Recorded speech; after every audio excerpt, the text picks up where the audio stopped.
चमत्कारी YouTube English classes. मैं चमत्कारी सर आपको पढ़ाने जा रहा हूँ एक बहुत ही बढ़िया चैप्टर, वह है टेंस।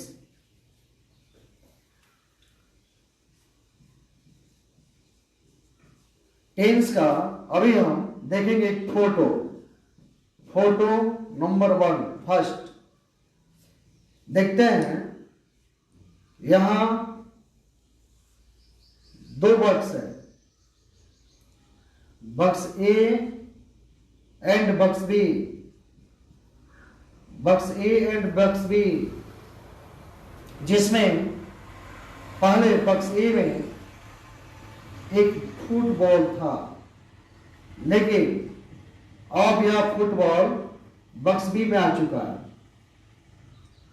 अब यह फुटबॉल बॉक्स बी में आ चुका है। जब यह फुटबॉल बॉक्स ए से बी में गया, बॉक्स ए से बी में गया, तो अपने से तो नहीं चला गया होगा ना, उसको उठा कर रखा गया होगा, एनर्जी लगाया गया होगा।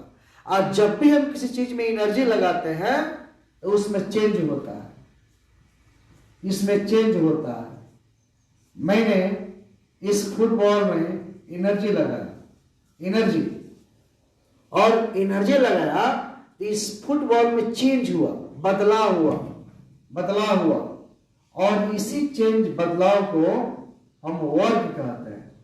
हिंदी में इसे कार्य या काम कहा जाता है, कार्य या काम कहा जाता है। जब भी हम किसी चीज में, जब भी हम किसी वस्तु में एनर्जी लगाते हैं तो उसमें चेंज होता है और इसी चेंज को हम वर्क कहते हैं। जैसे आप बैगन को देख लीजिए, बैगन लेकर बोरा में उठा के उसको रख रहा है, फिर रख रहा है, तो ये बैगन एक स्थान से दूसरे स्थान में जा रहा है, उसमें परिवर्तन हो रहा है और उसी को हम काम कहेंगे। एनर्जी लगाने के बाद में जब भी किसी चीज में चेंज होगा, बदलाव होगा, उसको हम कहेंगे काम, वर्क। और जितने वर्क वाले शब्द हैं, जितने वर्क हैं, उन सबको हम मेन वर्क कहते हैं, मेन वर्क। जितने वर्क वाले शब्द हैं उसको हम मेन वर्क कहते हैं। जैसे आप पढ़े होंगे, जितने नाम वाले शब्द हैं उसको हम नाउन कहते हैं, वैसा ही जितने वर्क वाले शब्द हैं उसको हम मेन वर्क कहते हैं।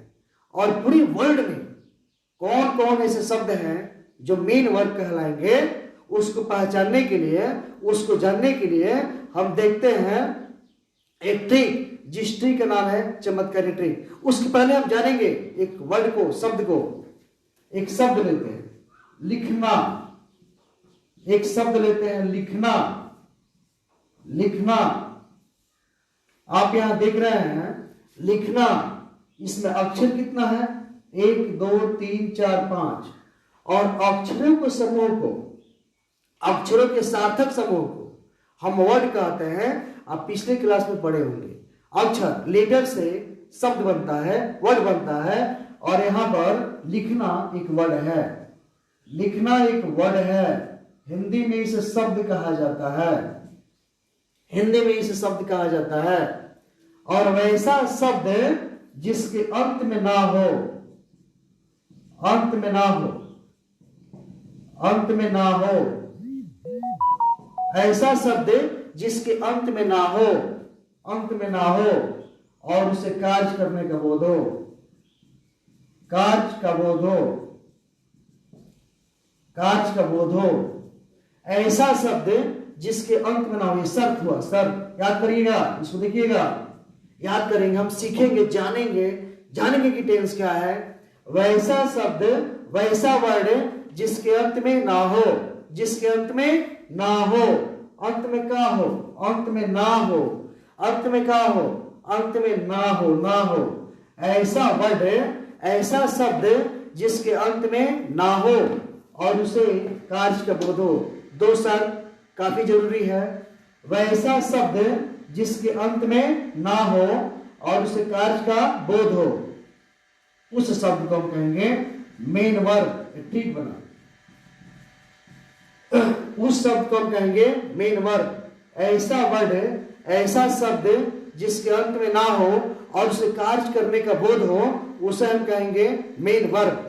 ऐसे लिखना, आना, जाना, उठना, बैठना, खाना, भागना, दौड़ना, जितने शब्द हैं जिसके अंत में ना हो और उसे कार्य करने का बोध हो, उन सब को हम कहेंगे मेन वर्ब। और यह बना चमत्कारी ट्रिक, ये बना चमत्कारी ट्रिक,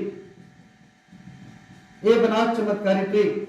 और इस ट्रिक के माध्यम से, और इस ट्रिक के माध्यम से आप जितने संसार में, वर्ल्ड में जितने भी मेन वर्ब है उसको आसानी से पहचान सकते हैं। ट्रिक एक और सुन लीजिए, जिसके अंत में ना हो, वैसा वर्ड, वैसा शब्द जिसके अंत में ना हो। इस पर आइए आप कुछ रोमांस भी कर सकते हैं। अंत में का हो, अंत में ना हो, काम हो ही कि ना तो काम हो ही, अंत में का हो, अंत में ना हो, और जिसे कार्य का बोध हो। इस ट्रिक को अगर याद कर लेते हैं आप, जितने वर्ल्ड में, जितने संसार में मेन वर्ब है उसको आसानी से पहचान सकते हैं। संसार में जितने भी मेन वर्ब्स हैं इसको आसानी से पहचान सकते हैं। अंत में ना हो, शब्द एक और देखिए, अंत में ना हो और कार्य का बोध हो, ऐसे शब्द को हम कहेंगे मेन वर्ब। ऐसे शब्द को हम कहेंगे मेन वर्ब। जैसे जाना, जाना, जाना का अंत में ना है और जाएंगे तो कार्य होगा, जाना मेन वर्ब है। आना, आना का अंत में ना है, ना है, आना का अंत में ना है, आएंगे तो कार्य होगा, आना मेन वर्ब है। खाना, खाना के अंत में ना है और खाएंगे तो कार्य होगा, तो खाना मेन वर्ब है। लेकिन अपना, एक और देखिए, अपना भी एक वर्ड है, अपना भी एक शब्द है, इसके अंत में ना है लेकिन अपना से कार्य का बोध नहीं है, तो अपना शब्द नहीं है। मेन वर्ब कहलाने के लिए शब्द दो चाहिए। मेन वर्ब कहलाने के लिए शब्द दो चाहिए, एक अंत में ना हो और एक कार्य का बोध हो।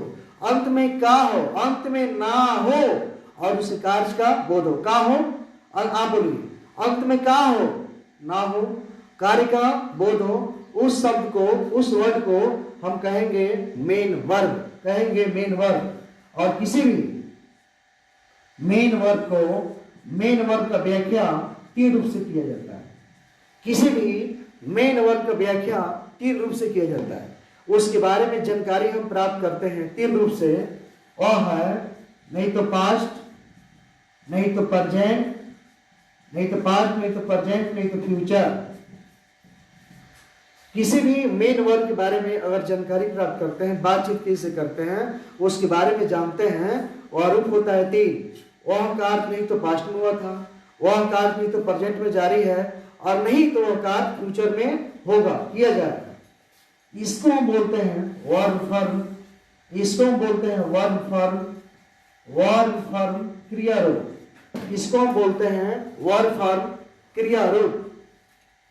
और इसी क्रिया रूप के बारे में जो बताता है, जो चुंगलाई करता है, उसको कहते हैं टेंस, उसको कहते हैं टेंस। तो टेंस एक जुमला है, डिस्क्राइब करता है। टेंस एक जुमला है वर्ब फॉर्म का, जो बताता है कि कौन कार्य प्रेजेंट में हुआ, कौन कार्य पास्ट में हुआ और कौन कार्य फ्यूचर में हुआ। टेंस एक जुमला है, किसका? वर्ब फॉर्म का। वर्ब फॉर्म का कहेंगे तभी सही है, मेन वर्ब का कहेंगे तभी सही है, और क्या कहेंगे तभी सही है। टेंस एक जुमला है, वर्ब फॉर्म का तभी सही है, मेन वर्ब का तभी सही है, वर्ब का तभी सही है। तो हम देखें यहाँ पे टेंस का फोटो नंबर 1, और इसे आप जाने कि टेंस एक जुमला है जो बताता है कौन कार्य प्रेजेंट में हुआ था, कौन कार्य पास्ट में हुआ था, कौन कार्य प्रेजेंट में जारी है और कौन कार्य फ्यूचर में होने वाला है। टेंस एक जुमला है जो बताता है कौन कार्य पास्ट में हुआ था, कौन कार्य प्रेजेंट में जारी है और कौन कार्य फ्यूचर में होने वाला है। इसके माध्यम से कह सकते हैं कि टेंस एक जुमला है। वर्ब फॉर्म का कहेंगे तभी सही है, मेन वर्ब का कहेंगे तभी सही है, और वर्ब का कहेंगे तभी सही है। मेरा आशा है कि आपको टेंस समझ में आ गया होगा। अगर मेरे इस टेंस को समझे हो तो मेरे इस वीडियो को शेयर करें, लाइक करें, और मेरा नेक्स्ट इसका फोटो नंबर 2 देखना ना भूलें। Thanks for watching this video.